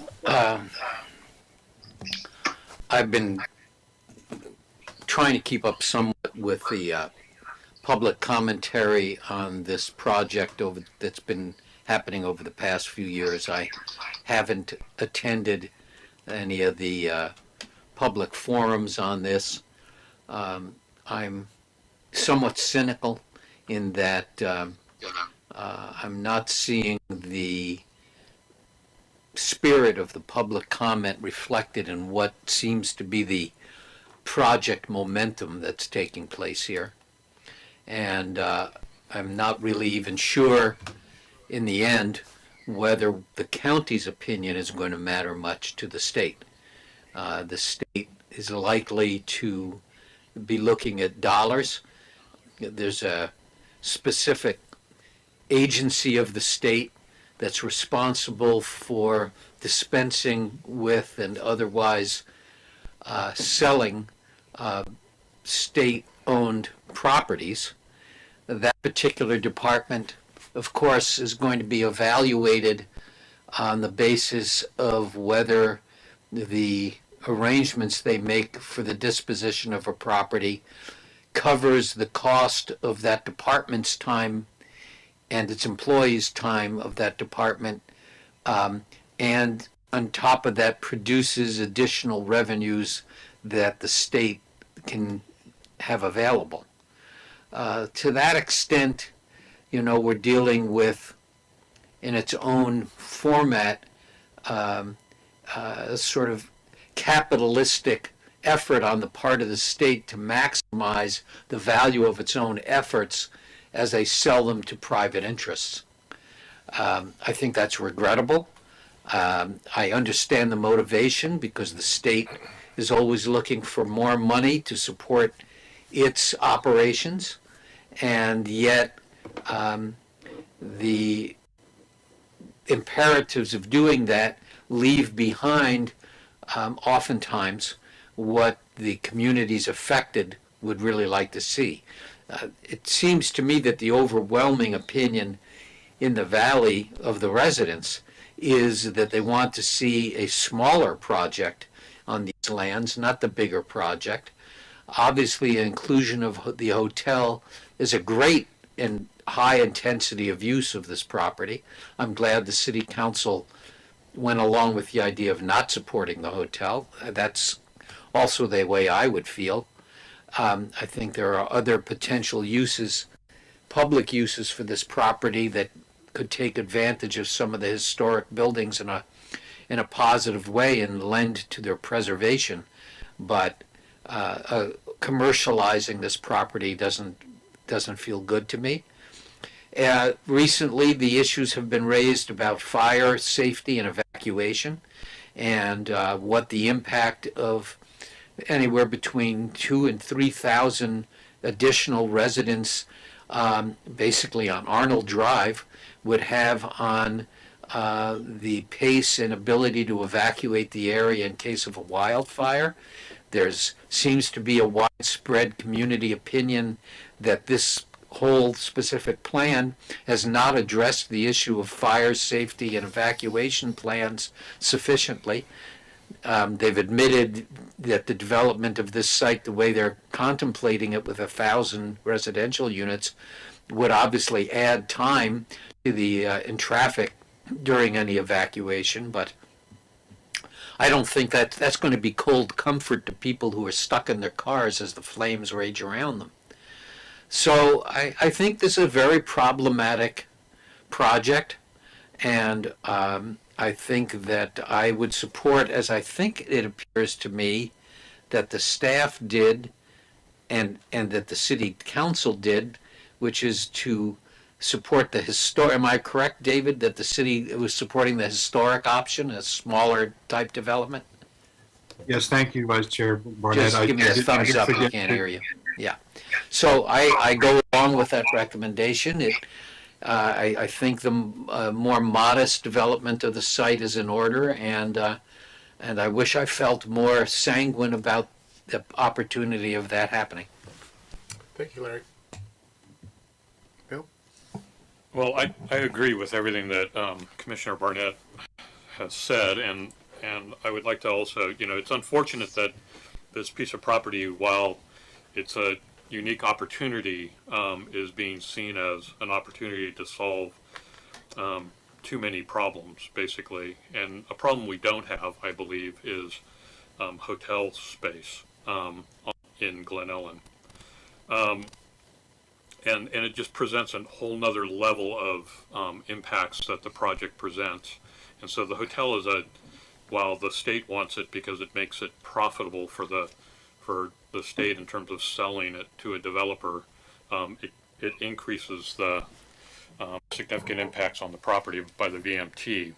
And then what we'll end up seeing is, because the VMT can't be made, is that suddenly Highway 12 needs to be expanded because suddenly it's over capacity and doesn't have the infrastructure to serve the new development that has been put in place by the state. So I agree that supporting the smaller project that eliminates the hotel use is the proper direction. It's unfortunate that that's also been the recommendation from the very beginning, and that the county, as well as their draft EIR preparers, have essentially failed to listen to. And then, the use of this property as a more of a community resource than a tourism resource would benefit, I believe, both of the significant impacts that are identified in the EIR. If it was more community and locally used as a property, the VMTs would actually go down. The hotel removal would bring the VMT down, and a smaller use, in other words, a reuse of the historic buildings, which actually the Secretary of the Interior Standards would love to see buildings reused in a new way so that they're maintained. The hotel also has an impact on that, because the hotel doesn't want to try to reuse historic buildings of the nature that are on this campus. But I'm afraid that the state and the county are not going to listen to the recommendations of, unfortunately, the community as well as the city. Thank you. Yes, Sheila. I'll add to the chorus of the commissioner's comments here. It's an incredibly inefficient use of this property right now, that it sits there vacant, costing us money and not being utilized in any way. But I also believe that the plans that they have in place are so poor that our job is to make sure that they don't go forward. And I think it's a kind of a lifetime project, and it's not going to happen in my lifetime. It might happen in Matt's lifetime, certainly in his kid's lifetime, but if we look at it with a much longer horizon, look at how long the Sonoma Developmental Center served the citizens. And I think whatever project that the state ultimately comes to decide on needs to last a lifetime like that. And it's not going to happen in the next year, 5 years, 10 years. And I think that notion has to just go away. When you have such a gem of an opportunity here that you can take the time and pause and say, we can do something really clever, and not something for 2022 or 2025 or even 2030, but something for 2050. Let's look at it longer term, and I don't see anything being proposed here that has any long-term validity. Thanks. Thank you, Sheila. I have nothing to add that hasn't already been said. I'll agree with the comments of my colleagues. Likewise, I fully support. I thought they were very cogent comments that I would love for us to continue to reiterate with every opportunity. And that really, to both David and Christina, and ultimately to the council, would be, I think we should continue to take every opportunity that comes our way for Sonoma to express our concerns regarding the proposed project. Even if it feels like it's falling on deaf ears, I think it's important for us representing our community to be consistent and express these concerns every opportunity that comes up. So thank you for that summary. And if there's no other items regarding the developmental center, let's segue into the last item of 8.2, and I do believe, David, you're still up. Thank you, Mr. Chair. Can you hear me still?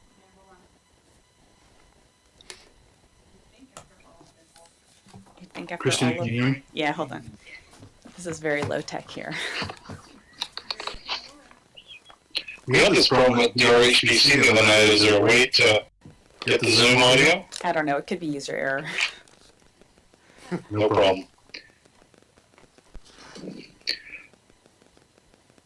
Mr. Chair, I don't know if you can hear this, but we probably need to open up that last item to the public and then just close it.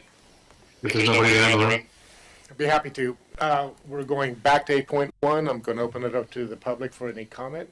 Wait, Any comment from Zoom? there's not. No hands raised. Seeing no hands raised, no comment from the audience, we will close it. And now we'll move on to 8.2. Right. Christine, can you see my screen I'm sharing? Yes, thank you. Thank you, Mr. Chair, Commissioners.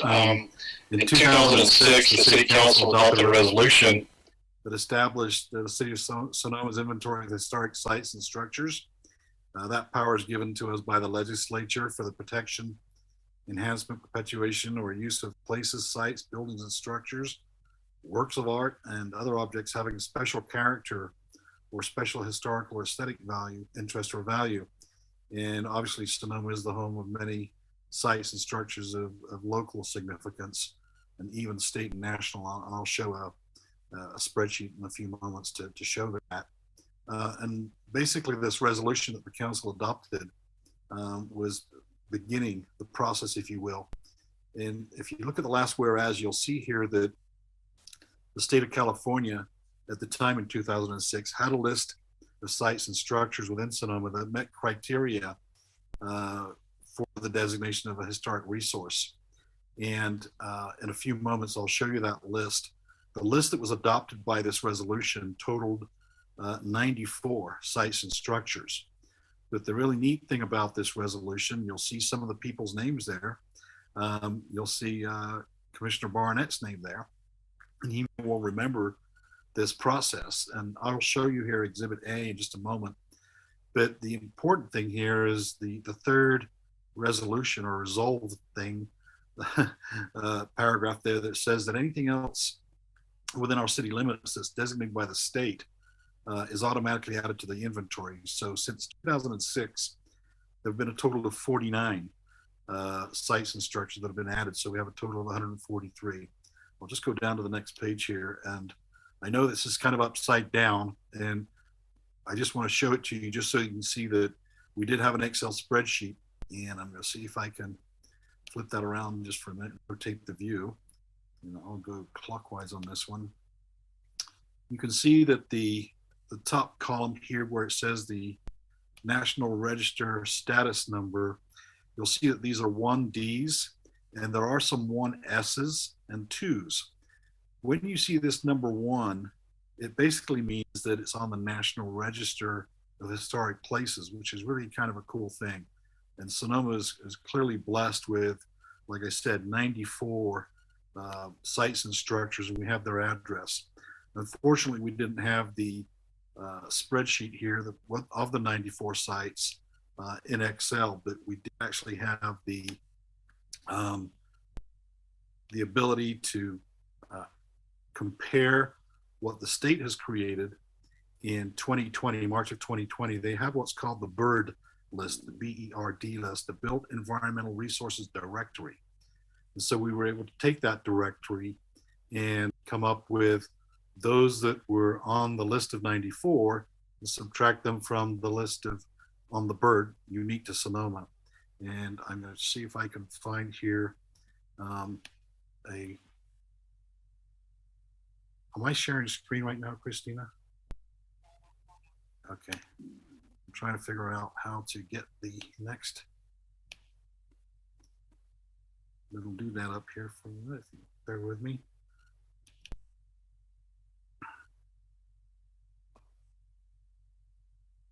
I'm now going to show you the current listing of the sites because this is kind of neat. Bear with me. I'm just going to do some computer work here.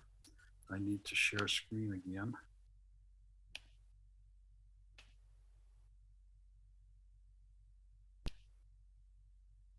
So here we see the BERD list, and this is kind of cool. This first little portion that I'm going to show you now. So when you see something over on the left side here, you'll see the California Historic Landmark number 7, which would be the Bear Flag Monument in Flagstaff. Then you can also see California Historical Landmark number 316, which is the Presidio. And when you see something in black text in the description, that is on the list of the 94 that the council adopted in its resolution number 18, 2006. When it comes to the Sonoma Plaza, you can see that it's a National Historic Landmark number 125. It's also on the National Register of Historic Places as well. Anything that happens to be on the National Register is automatically on the California Register. So here you can see something that's kind of unique. In 2006, because it wasn't on the state list at the time, the Sonoma Valley Women's Club is now added to the list. It's in green because it's one of the 49, but it's also on the National Historic Register of Places number 62. So that's kind of cool. You can kind of see a list here, and I'd be happy to get this list to your commissioners for review. And as I said, there's a lot of data here. Here you can see some of those codes I was just talking about, where you can see that if you're listed on the National Register, you're a Category 1. And that's what the council used back in the day when they made those determinations back in 2006. And what I just did here for your review is to show you that we do have the one National Historic Landmark, being the Plaza, of course, designated in 1960. It's one of 46 in the state of California. We have 6 on the National Register of Historic Places, and you can see where those are located. You probably know them all better than I do. Then we also have 10 California Historic Landmarks as well, and you can see that we all know and love those as well. So at the DRHPC earlier this week, we actually not only just talked about the list of 94 and the additional 49, but we did review 10 sites at the DRHPC, which were recommended for addition to the city's local inventory of historic sites and structures, with direction to talk to property owners that are on that list of 10. They have been reviewed by Page and Turnbull and staff and recommended for addition to our local listing. Mr. Chair, that concludes my comments. I'd be happy to answer any questions or try to answer the questions. Thank you.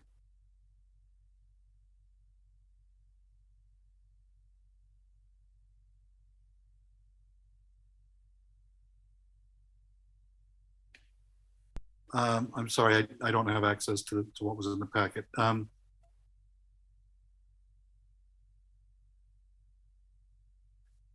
Only bird list. Yes, there's only one bird list, and we actually don't know when they're going to recreate a new one. It's already 3 years old, or getting close to being 3 years old. It's the first one they've ever produced, by the way. All right, I just think it's really awesome. I want to go, I mean, I know most of these properties, but now I want to go on a tour. I think that would be a really fun thing to do. Yeah, one of the things that Agent Turnbull will be doing is providing us with a map of not only the 94, which we know exactly where they are, but the list of the 49 that have been added since. Some pretty cool stuff. Okay, anyone else? David, two things, just real quick. 19990 7th Street East, is that actually in our city limits? 7th Street? Yeah, that's the Sonoma Garden Park, right? Oh, yeah. Pauline Bond? Mhm. Okay. I just wanted to confirm that. Just relatively brief, David. What's the advantage to a private homeowner to have their place put on a local historic list, or has it become an encumbrance? Yeah, so there's opportunities for property owners to avail themselves to historic building codes if they want to do amendments or additions, changes to their buildings. And as Christine pointed out, the DRHBC, there's the opportunity to participate in the Mills Act, where somebody can basically mirror what happens with Williams Act contracts and agricultural preserves, where they put their property on an annual renewal for a year, for 15 years and beyond. And so, yeah, there's opportunities for developers to, or landowners to be able to participate in those programs. We also were directed by the DRHPC to create, I think, like a frequently asked questions to help property owners in the future understand the benefits and some of the impacts of designation. In our current municipal code, it does not address whether the DRHPC should consider the impact upon property owners. It's really not that issue, but I think as a matter of good public policy, it makes sense to have their blessing when we move forward. And a couple other comments that I added for the Design Review Commission. From a planning perspective, we've done a lot of the homework for these property owners. So each historic resource evaluation costs between $3,000 and $5,000, and it's somewhat of a question mark. So if you have a property, it's older, it might be historic, but you don't really know, and you're going through a real estate transaction, that's a big unknown for a buyer. And so makes it very crystal clear for everyone who's selling what some of the limitations might be. For the property buyer, they know very clearly what they're getting themselves into. I think it protects the property owners from a purchaser who didn't realize what they were buying and what some of those restrictions were. And just, the clearer we can be, I think it just helps everybody in the long run. Thank you. One question. I know not long ago we lost a historic structure supposedly at the corner of 2nd Street East and East Spain Street. Was that, it was a back building or something, was that because it wasn't on a list and we weren't aware of it? So, is there any incentive on our part to come up with a more repetitive cycle of continuing to reevaluate our resources so that hopefully that doesn't happen again? Or what's staff's thought on that? Christian, go ahead and answer that. That was basically the conversation we had, Mr. Chair, with the commission. Yeah, so that specific property, I didn't work on it, but my understanding is that it is on the bird list, but it was not identified as a historic resource. The primary issue is not it being on the bird list or not, it's that our code doesn't protect accessory structures from demolition. So the way our ordinance is written, it only requires a demolition permit for a primary structure. So that's a code change we can look at in the future. Okay, so there is interest in revisiting that. Correct, yeah, absolutely. Okay. And then one other thing too, Mr. Chair, to address that is that the HBL offered up their services to do surveys to add to the ones they've done in 1978 and later, I want to say 2012. So we'll be utilizing their skill set in looking at additional uses on properties that they want to get out there and do windshield surveys. I think they said, Christina, correct? Yes. Yes. How is this list corroborated with the Sonoma League for Historic Preservation, with their list of properties? So they have their own lists, and as Ms. Duffy mentioned the other night, they conducted a survey in 1978, which in itself is 50 years old. So they're going to be basically going out there and looking at properties throughout the city and adding to our local list. We see this as a process now. We wanted to get those first 10 that were presented earlier this week are properties that have the HREs, the historical resource evaluations, already completed, and it could be submitted if that was the goal, to have them added to the California Register. The goal of a local list is not necessarily just to only have the national and the California Register out there, but to add things that may not qualify for the California or the national. Case in point comes, that would be the Grove, where the Spark dispensary is. Clearly part of the Grove, that's the only building that's still left, albeit it had been an Italian and a Mexican restaurant. The point being is that may be worthy of our local listing, but would not perhaps qualify for the California or the national. In the case of HPL, they'll be going through their own lists and dovetailing that with which we have on the bird, and then moving forward if there are studies and if there is interest from property owners in having them placed on the local list. Good, thank you. Anything else? Just one I quick love it, and I think it would be a great tourist map. Encourage people to come up here and beyond wineries, come up and look at all of our historic properties and have a little story around them. I think it would be something that we could encourage people to come to Sonoma for more than wine, because not everybody wants to drink wine, but also to give us a really differentiation from some of the other wine country areas. I wonder if there would be any value in driving some sort of a public information campaign, or just, making all this information public, and trying to spark some interest, and that might lead to somebody self-identifying, some structure or that they either own or know of that that might be able to contribute and round out this list a little better. Has there been any effort to do that? Yeah, we're definitely talking with the Sonoma League for Historic Preservation and the Sonoma Historical Society on collaborating to have a dedicated page on our website that outlines this a little bit more, provides some additional resources for people who do have those properties. In order to bring the Mills Act to Sonoma, that would be another action that would need to happen by council. That's something else that we can do. And then we are also hoping to take all of the historic resource evaluations that we've been able to collect from both of those agencies and try to integrate those with our GIS system and make that publicly available. Great. Yeah, I know that there are other people besides me who nerd out on all the historic structure, so inspiring a little interest might go a long way. I'd like to see some outreach too to the real estate community.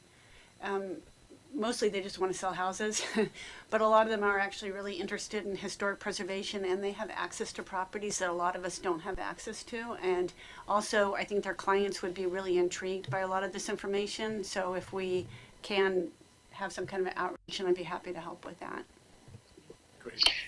If I can add to that, and that's not to take away from what Christina said, but having it on the GIS is great for some of the later generations. I want to have a more tactile thing. I want to see maps produced where people can just fold out a map, get it from the chamber, business bureau, and the like, to be able to walk around town with a map in hand.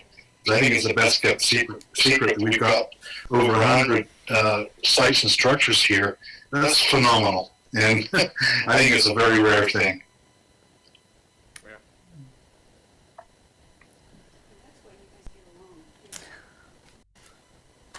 I was hoping to break it at 8 and set a record tonight, but I can't help but ask another question. There was a property that came on the market at the corner of 3rd Street East and Patton that there was quite a bit of neighborhood uproaring and consternation and concern, and it sounded like it had some historic significance, but there was not either recognition by the realtors or what, and I'm just kind of dovetailing on to your comment about the value of educating the realtors, although sometimes the recognition of structures being historical complicates the sale rather than seen as something of value. But I'm just a strong advocate that whatever we can do to protect what we have, because I would agree with Director Storrs that the fabric that makes up Sonoma is pretty unique, and we should recognize and value that greatly. So, Sorry, another one on this one. I love historic properties. Related to this, but tangential at the same time. Who we authorize in the city to do the historic resource evaluation, I think I would really like to see some overview on how that process happens. I think that there are certain people that are maybe more conservative in their evaluation of historic properties and other people who are not conservative. And there was one house in particular that I was really dismayed when it was considered to not be historic, and that was the Kennard property on 3rd Street East, which was destroyed.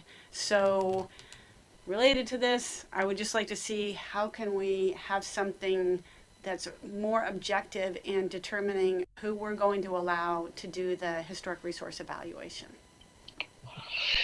Yeah, just a quick comment on that. In the case of the dispensary out there at the Grove, we did have a debate internally and also with the public about whether it was historical or not. And clearly, we went through that design issue there with respect to the exterior.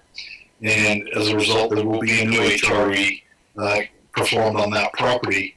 The important thing is that we do have the ability to have peer review and also staff review of these resources. So the point is well taken. Thank you. It's my understanding, though, that aren't the guidelines pretty strict from the Secretary of the Interior as far as what is recognized and not? And if they're not subjective, they should become. I mean, if they are subjective, why aren't they objective?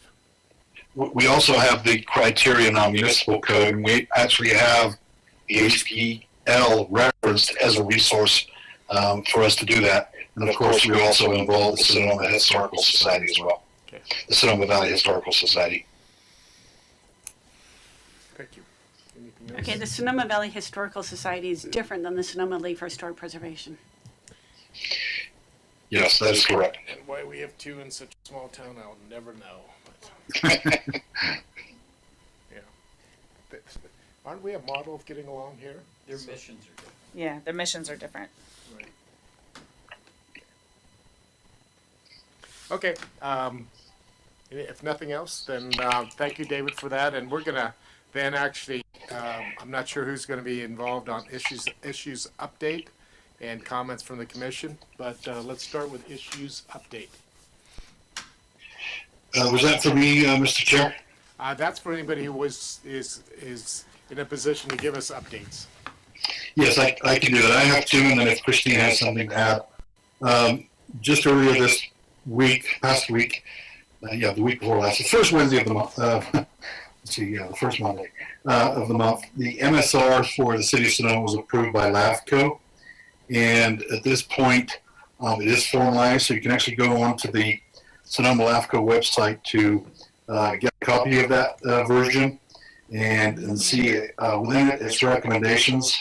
Tentatively scheduled before the City Council on October the 5th. We'll be making a presentation regarding recommendations, so wanted to direct you to that. And then lastly, at the last council meeting, the discussion on parklets was continued September 21st, which also included a recommendation to commence the process for a plaza master plan, Mr. Chair. So I just wanted to provide that to your commission for an update in case there was interest in attending that meeting on the 21st. That concludes my comments. Christine, again, thank you for running the meeting. Do you have any other issues, updates that you can think of? from the commission? Well, we've almost made it by 8 o'clock, not quite, so I'm, would love to entertain a motion to adjourn. So moved. Second. We all agree. Thank you, David. Thank you, Christina.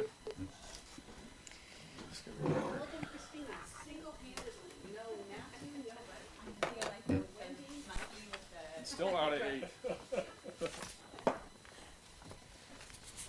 you for making the meeting so short tonight. That was really nice. I'm sorry, you need to come to another one. This is atypical. I will. I heard they go till late hours, and so I told my husband, I said, don't wait up. It's not untypical to the extent that we take care of business.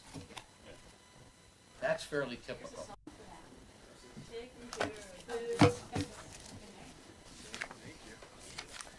All right. Shelby's